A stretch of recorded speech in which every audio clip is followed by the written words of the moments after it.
Hello students, आज का topic है difference between antigen and antibody. प्रतिजन और प्रतिरक्षी के बीच में अंतर हम पढ़ेंगे। हमने antigen and antibodies previous videos में हमने डिस्क्राइब कर लिए थे। एंटीजन की बेसिक डेफिनेशन प्लस उसका हमने फंक्शंस पढ़े थे, कैरेक्टरिस्टिक्स पढ़े थे। साथ के साथ हमने एंटीबॉडी का स्ट्रक्चर, फंक्शन एंड टाइप्स पढ़ लिए हैं। आज हम इन दोनों के बीच में डिफरेंस पढ़ेंगे कि क्या ऐसे बेसिक पॉइंट्स हैं जो इन दोनों को डिफर करते हैं। बेसिक डेफिनेशन की अगर हम बात करें तो एंटीजन क्या है? एक फॉरेन सब्सटेंस है जो स्टिमुलेट करेगा immune system to produce antibodies. हम कह सकते हैं एक फॉरेन सब्सटेंस है जो स्टिमुलेट करता है, प्रेरित करता है इम्यून सिस्टम को, जो अपने शरीर में इम्यून सिस्टम है उसको प्रेरित करेगा to produce antibodies. Antigen could be anything like a pathogens और बैक्टीरिया और फंगाई और इवन वायरसेस। एंटीजन हो सकते हैं, पैथोजेंस भी होंगे, बैक्टीरिया भी हो सकता है, फंजाई और इवन वायरसेस भी एंटीजन की कैटेगरी में आएंगे। दे कॉज डिजीजेज और एलर्जिक रिएक्शंस, और इनसे एंटीजन से बॉडी के अंदर डिजीज हो सकता है या फिर कोई भी एलर्जिक रिएक्शंस वो ड्यू टू एंटीजन हो सकेगा। उसके अंदर अपन जब प्रीवियस स्लाइड्स पढ़ रहे थे तब हमने एंटीजन की डेफिनेशंस और पढ़ी थी, जब हमने कहा था कि जर्नली प्रोटीन्स होते हैं, एंटीजन्स आर जर्नली प्रोटीन्स, और ये 3 टाइप्स के होंगे, एक्सोजीनस, एंडोजीनस और ऑटो एंटीजन्स। तो जो आपको याद रखने वाली बात है वो है कि ये फॉरेन सब्सटेंस है, बाहर के सब्सटेंसेज हैं जो अपनी बॉडी में एंटर होते हैं और डिजीज कॉज करते हैं। ये एंटीजन्स पैथोजेंस भी हो सकते हैं, बैक्टीरिया भी हो सकते हैं, वायरस और इवन फंजाई होंगे। ये एलर्जिक रिएक्शंस क्या करेंगे? इंट्रोड्यूस करेंगे अपनी बॉडी में। ऑन द अदर हैंड अगर हम एंटीबॉडी की बात करें तो ये प्रोटीन्स हैं that recognise and binds to antigen. ये क्या करेंगे? इनको रिकॉग्नाइज करेंगे और बाइंड करेंगे एंटीजन से। ये इम्यूनोग्लोबुलिन भी कह सकते हैं, और ये प्रोड्यूस्ड कहाँ होते हैं? By the B cells of the immune system in response to antigen exposure. हमने इसका स्ट्रक्चर पढ़ चुके हैं कि वाई शेप का स्ट्रक्चर है और 4 पॉलीपेप्टाइड चेन्स पाई जाती है, 2 हैवी चेन्स होती है और 2 लाइट चेन्स होती है जो आइडेंटिकल होती है, एक समान पाई जाएगी। ये बेसिक डेफिनेशन जैसे मैंने आपको भी बताया कि एंटीजन्स इंक्लूड करेंगे, सेल वॉल करेगा, कैप्सूल है, flagella, toxin, viral proteins, bacteria and other micro organisms antigen include करते हैं। एंटीबॉडी की अगर बात करें तो ये ग्लोबुलर प्रोटीन्स है या फिर इम्यूनोग्लोबुलिन है जो सिंथेसाइज्ड होंगे by plasma cells of B cells that react specifically with antigen that stimulate their production. एक विशेष रूप से एंटीजन के साथ प्रतिक्रिया करेंगे और उनके उत्पादन को उत्तेजित करते हैं। तो ये बेसिक एक अपन पॉइंट कह सकते हैं जो एंटीजन और एंटीबॉडी को डिफर करता है। जैसे हम डायग्राम्स में भी आप देख सकते हैं एंटीबॉडी की स्ट्रक्चर बनाई गई है, 2 लाइट एंड हैवी चेन्स बताया गया है, प्लस वो दोनों चेन्स किससे कनेक्टेड है? डाइसल्फाइड बॉन्ड से है।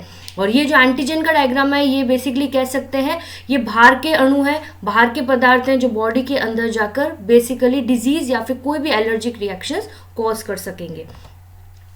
नेक्स्ट अगर डिफरेंस की बात करें तो एंटीजन के अगर हम देखें तो they are generally proteins but it can be carbohydrates, lipids और इवन न्यूक्लिक एसिड। एंटीजन आमतौर पर तो प्रोटीन ही होते हैं, बट प्रोटीन के अलावा ये कार्बोहाइड्रेट, लिपिड या यहाँ तक अपन कह सकते हैं न्यूक्लिक एसिड्स भी ये हो सकते हैं।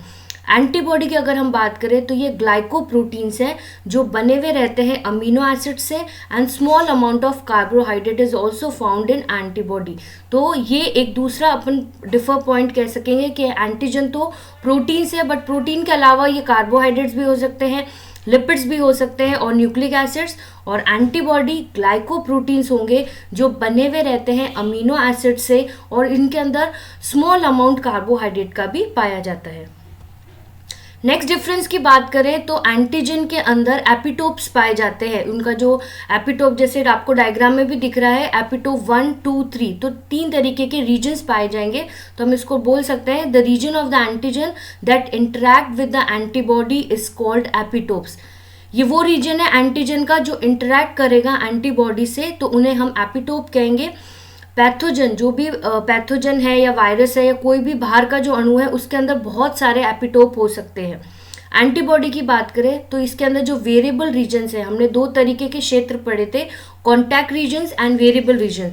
जो वेरिएबल रीजन है of the antibody that specifically bind to an epitope of antigen is called paratope. जो वेरिएबल रीजन एंटीबॉडी के अंदर जो पाया जाता है वो स्पेसिफिकली बाइंड करता है एपिटोप ऑफ एंटीजन, और उस क्षेत्र को अपन कहेंगे paratope. Generally, a Y-shaped antibody like IgG have two identical paratopes, दो तरीके के समान पैराटोप्स पाए जाते हैं. IgG जो हमने टाइप्स ऑफ एंटीबॉडीज पढ़ा था. तो ये एक नेक्स्ट डिफरेंस बनता है कि एंटीजन के पास एपिटोप्स होते हैं, ये वो रीजन होता है जो इंटरैक्ट करेगा एंटीबॉडी से, और एक पैथोजन के पास बहुत सारे एपिटोप हो सकते हैं. और अगर हम एंटीबॉडी की बात करें तो इसके अंदर पैराटोप्स पाए जाएंगे, और हम अगर IgG जो टाइप है एंटीबॉडीज का उसके अंदर दो आइडेंटिकल पैराटोप्स पाए जाते हैं. नेक्स्ट जो डिफरेंस है वो है हाई, इसके अंदर complexity in structure and composition. Antigen के अंदर बहुत इसकी जो संरचना है वो अपन कह सकते हैं बहुत जटिल पाई जाती है. सिंपल टू कॉम्प्लेक्स भी कह सकते हैं, जटिल से सरल के जो इनकी कंपोजिशन है वो भी पाई जाएगी एंटीजन के अंदर. पर अगर एंटीबॉडी की बात करते हैं तो ये वाई शेप स्ट्रक्चर रहता है जिसके अंदर 4 पॉलीपेप्टाइड चेन होगी, 2 हैवी रहेगी H चेन एंड 2 लाइट रहेगी L चेन, और ये दोनों ज्वाइंट होती है डाइसल्फाइड बॉन्ड से. तो इस तरीके का जटिल स्ट्रक्चर एंटीबॉडीज में नहीं पाया जाएगा, एक सिंपल वाई शेप स्ट्रक्चर पाया जाएगा. उसके अंदर अलग 2 क्षेत्र होंगे, वेरिएबल रीजन है एंड कॉन्टैक्ट रीजन है, और साथ के साथ 2 चेन्स पाई जाएगी L chain and C chain जो डाइसल्फाइड बॉन्ड से कनेक्टेड है. और अगर हम एंटीजन की बात करें तो इसकी जो संरचना है वो थोड़ी सी जटिल है, अपन कह सकते हैं कॉम्प्लेक्सिटी पाई जाती है, और इसके अंदर भी स्ट्रक्चर सिंपल टू कॉम्प्लेक्स पाए जाएंगे. तो ये एक नेक्स्ट डिफरेंस बनाता है एंटीजन और एंटीबॉडी में. नेक्स्ट जो डिफरेंस बनेगा वो है कि एंटीजन जो है वो कॉज करता है डिजीज या allergic reactions. It may cause diseases और एलर्जिक रिएक्शंस जैसे क्लोरा है, मलेरिया है, पोलियो है, HIV है. तो ये सारे डिजीजेस कौन कॉज करता है? एंटीजन, क्योंकि ये बाहर के अणु हैं जो अपने शरीर में जाकर डिजीज कॉज करते हैं. एंटीबॉडी की बात करें तो ये क्या करता है, इसका जो एक ही काम मेन काम है वो है प्रोटेक्ट करना. It protects the system by lysis. Bacterial cells का वहाँ लाइसिस प्रोसेस होगा, एग्लूटिनेशन हो सकता है, प्रेसिपिटेशन हो सकता है एंटीजेनिक मटेरियल का. तो ये एक बहुत इंपॉर्टेंट फीचर है एंटीबॉडी का कि ये अपने सिस्टम को प्रोटेक्ट करेगा. तो ये मेजर डिफरेंसेस बनाते हैं एंटीजन एंड एंटीबॉडीज़ में कि बेसिकली इनके अंदर क्या क्या चीज़ें पाई जाती है और ये क्या क्या डिफर करते हैं पॉइंट्स में.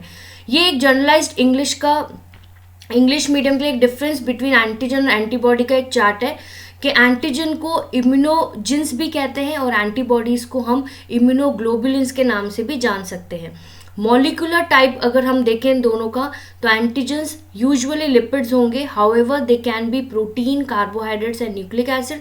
और अगर हम एंटीबॉडीज़ की बात करें तो ये ग्लाइकोप्रोटीन्स है, दे आर प्रोटीन्स. इफेक्ट की हम बात करते हैं तो एंटीजन्स कॉज एलर्जिक रिएक्शंस और इवन इलनेस. और एंटीबॉडीज़ की हम बात करें तो ये प्रोटेक्ट करेगा against the effect of the antigen either bye lysis, और हम कह सकते हैं कोई भी इमोबिलाइजेशन हो रहा है पार्टिकल्स का उससे ये क्या करेगा, बॉडी को प्रोटेक्ट करेगा. स्पेसिफिक बाइंडिंग साइट्स के अगर हम देखें तो एपिटोप्स पाए जाते हैं एंटीजन में, जैसे हमने अभी पॉइंट्स में भी पढ़ा कि एक एपिटोप्स पाए जाएंगे. They are the regions of the antigen where interaction with the antibodies took place. और अगर हम antibodies की बात करें तो पैराटोप्स पाए जाते हैं on the variable region of antibody that binds to an specific epitopes. तो ये 2 चीज़ आपको याद रखनी है कि specific binding sites कौन सी एंटीजन में है और कौन सी एंटीबॉडीज़ में है. ओरिजिन की बात करते हैं तो antigens have origins outside the body. बाहर के ये फॉरेन पार्टिकल्स है, बाहर के अणु है जो शरीर में प्रवेश करेंगे. एंटीबॉडीज़ क्या है, basically they always originate within the body. Antibodies हमेशा ओरिजिनेट होती है विद इन द बॉडी. तो these are the basic points जो आप इनको अलग अलग डिफर करके भी पढ़ सकते हैं. हिंदी में भी ये पॉइंट्स हैं कि एंटीजन जो प्रतिजन की हम बात करें तो ये बाहर के पदार्थ हैं जो प्रतिरक्षियों के निर्माण को प्रेरित करते हैं, और ये मनुष्य के शरीर में निर्मित होने वाले अणु हैं जो प्रतिजन के विरोध के अनुसार कार्य करेंगे. तो ये एक बेसिक डेफिनेशन एंटीजन और एंटीबॉडी की बनेगी. एंटीजन की अगर हम बात करें, प्रतिजन की अगर हम बात करें तो ये प्रोटीन या पॉलीसेकेराइड्स के बने हुए रहते हैं, और ये अणु हमेशा अपन कहेंगे प्रोटीन के बने हुए रहेंगे. एंटीबॉडी ये सूक्ष्म जीवों के शरीर की सतह पर, मैंने आपको बताया था कि सेल की सरफेस पर ये पाए जाएंगे. सूक्ष्म जीवों के शरीर की सतह पर या स्वतंत्र अवस्था में पाए जाते हैं और ये कहाँ पाए जाएंगे, ब्लड प्लाज्मा में, या फिर अपन कह सकते कोई भी टिश्यू का जो फ्लूइड है वहाँ पर एंटीबॉडीज पाए जाते हैं। ये बाहर से प्रवेश करते हैं और ये शरीर के अंदर निर्मित होते हैं। ये रोग उत्पन्न करते हैं। एंटीजन जो प्रतिजन है ये बेसिकली क्या है, रोग उत्पन्न करेंगे बॉडी में। और एंटीबॉडीज की हम बात करें तो ये रोग उत्पन्न नहीं होने देते, वह रोगाणु को नष्ट करते हैं।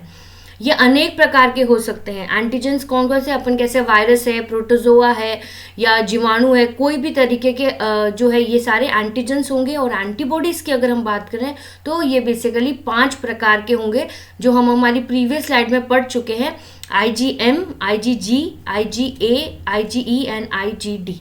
तो बेसिक यहाँ पर जो लेक्चर था वो था कि आपको ऐसे पॉइंट्स पढ़ने हैं जो डिफर करते हैं एंटीजन और एंटीबॉडीज़ में। विद द रिस्पेक्टिव डायग्राम्स आप अपने आंसर्स में ये बना सकते हैं। नेक्स्ट हम पढ़ेंगे कि एंटीजन और एंटीबॉडी में इंटरेक्शन कैसा हो रहा है, वो हमारी नेक्स्ट स्लाइड्स में पढ़ेंगे। अभी तक आपको कोई भी परेशानी हो तो आप पूछ सकते हैं। हिंदी एंड इंग्लिश दोनों में मटीरियल है। विथ रिस्पेक्टिव डायग्राम आप अपने आंसर्स मेन एग्जाम में लिख सकते हैं। Till now thank you.